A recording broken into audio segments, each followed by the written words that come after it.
Masa paling galau Steve Jobs. Apa yang kita bisa pelajari dari kisah pemecatannya di Apple? Semua orang pernah gelisah, dan hal itu alami banget, apalagi saat kita melewati suatu perubahan. Bahkan orang sekelas Steve Jobs juga mengalaminya. Hal ini terjadi saat Steve Jobs dipecat dari Apple, perusahaan yang dia dirikan. Nah, gimana ceritanya? Kok bisa dia dipecat dari perusahaan yang dia dirikan sendiri? Apa aja fase yang dialami Steve Jobs dari awal dia terpuruk sampai dia bangkit? Lalu pelajaran apa yang kita bisa ambil dari cerita Steve Jobs? Kita bahas semuanya di video ini. Kita semua tahu, Steve Jobs adalah pendiri Apple. Dia mendirikan Apple sekitar tahun 1976 bersama seorang co-founder lainnya, yaitu Steve Wozniak.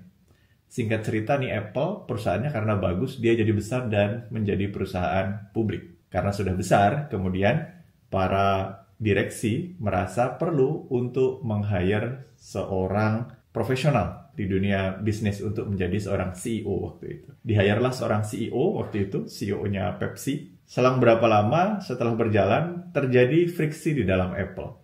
Terjadi perpecahan internal, tetapi pada akhirnya para direksi lebih memihak kepada CEO baru.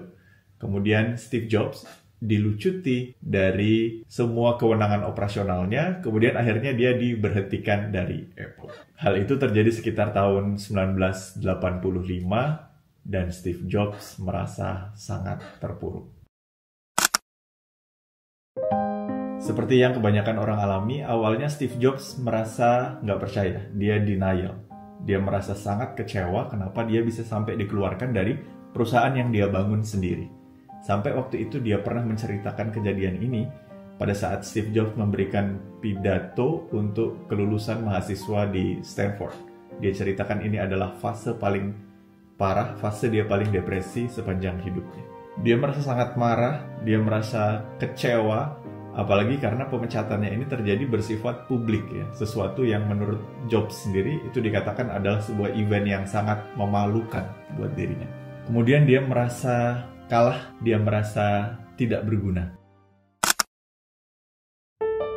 Sampai akhirnya dia kembali merenungi apa yang betul-betul dia cintai di dalam hidup. Ternyata kecintaannya terhadap inovasi, kecintaannya terhadap dunia kreatif itu betul-betul luar biasa. Sampai akhirnya dia kemudian memutuskan untuk kembali berinovasi. Dia membuat sebuah perusahaan yang bernama Next. Lalu kemudian dia juga bergabung dengan sebuah perusahaan animasi yang belakangan terkenal menjadi salah satu pionir perusahaan animasi dan sekarang salah satu yang terbesar di dunia, yaitu Pixar. Meskipun pada waktu itu Pixar belum gede ya, tapi akhirnya setelah Pixar meluncurkan animasi Toy Story di tahun 1995, itu Pixar meledak dan jadi booming. Kemudian Next, sebuah perusahaan yang didirikan oleh Jobs itu dibeli oleh Apple pada tahun 1996. Kemudian akhirnya terjadi titik balik di mana pada tahun 1997 Apple yang sudah membeli Next memutuskan untuk kembali merekrut Steve Jobs ke dalam Apple. Steve Jobs kembali ke dalam Apple, kembali sebagai CEO dan merombak total keputusan-keputusan di dalam Apple, lalu kemudian menjadikan Apple perusahaan yang sangat besar. Di mana pada saat itu Steve Jobs sudah belajar satu hal, dia tidak hanya fokus kepada visi besar dan inovasi, tetapi juga lebih pandai di dalam bisnis, belajar dari kesalahannya yang sebelumnya. Ada sebuah permodelan yang sangat terkenal di dunia korporasi ya, menjelaskan tentang kurva emosi yang dialami oleh seseorang saat mengalami suatu perubahan. Kurva ini disebut Kubler-Ross Change Curve. Dalam permodelan di kurva ini dijelasin biasanya nih seseorang saat menjalani suatu perubahan, emosinya ini fluktuatif mengikuti kurva ini. Tentu nggak mirip-mirip banget ya, tapi kurang lebih orang-orang akan mengalami fase ini. Yang pertama adalah fase denial. Fase denial itu adalah saat seseorang itu masih nggak percaya dengan apa yang terjadi. Dia menolak, seperti Steve Jobs yang di awal, kok bisa begitu. Dia masih tidak bisa menerima kejadian ini. Lalu setelah denial, seseorang akan biasanya masuk ke dalam fase anger, di mana dia merasa marah dan kecewa dengan keadaan, merasa sangat malu, merasa kesal. Pokoknya intinya dia merasa marah dengan keadaan dan dengan sekelilingnya. Itu fase anger. Setelah melewati fase anger, seseorang akan biasa lebih turun lagi emosinya sampai ke fase depresi, di mana dia depresi, dia low mood, dia merasa itu titik terendah di dalam hidupnya, dia merasa tidak berguna, seperti yang dialami Steve Jobs di dalam case tadi. Lalu setelah melewati semua fase ini dan bisa menerima, baru seseorang akan naik kembali emosinya sampai dia akhirnya bisa mengintegrasikan kehidupan dia dengan perubahan yang baru itu.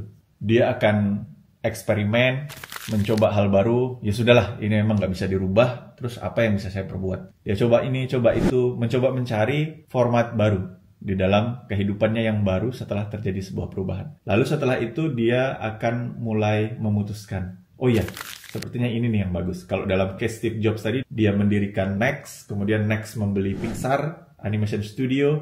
Itu adalah di mana dia mulai mencoba eksperimen, kemudian dia decide untuk fokus dengan animasi di Pixar, kemudian membuat Toy Story. Itu dia sudah mulai memutuskan, ya sudahlah, ini yang harus saya lakukan. Kemudian dia mulai akhirnya bisa mengintegrasikan dengan kehidupan barunya.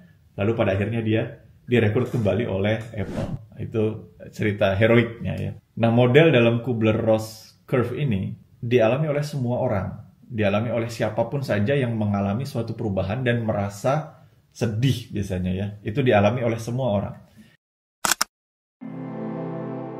Pelajarannya adalah yang pertama, memang kalau misalnya kita melewati sebuah perubahan dan kita merasakan sebuah kesedihan, ada denial, ada kemarahan, ada frustasi dalam diri kita, itu wajar banget. Karena bahkan orang yang lebih hebat, sekelas misalnya Steve Jobs aja, dia pun mengalami fase yang sama. Jadi nggak apa-apa. Apalagi model kroco-kroco kayak kita. Kalau terjadi sesuatu perubahan, pasti kita akan mengalami fase emosi yang naik turun yang sama saja dengan manusia pada umumnya.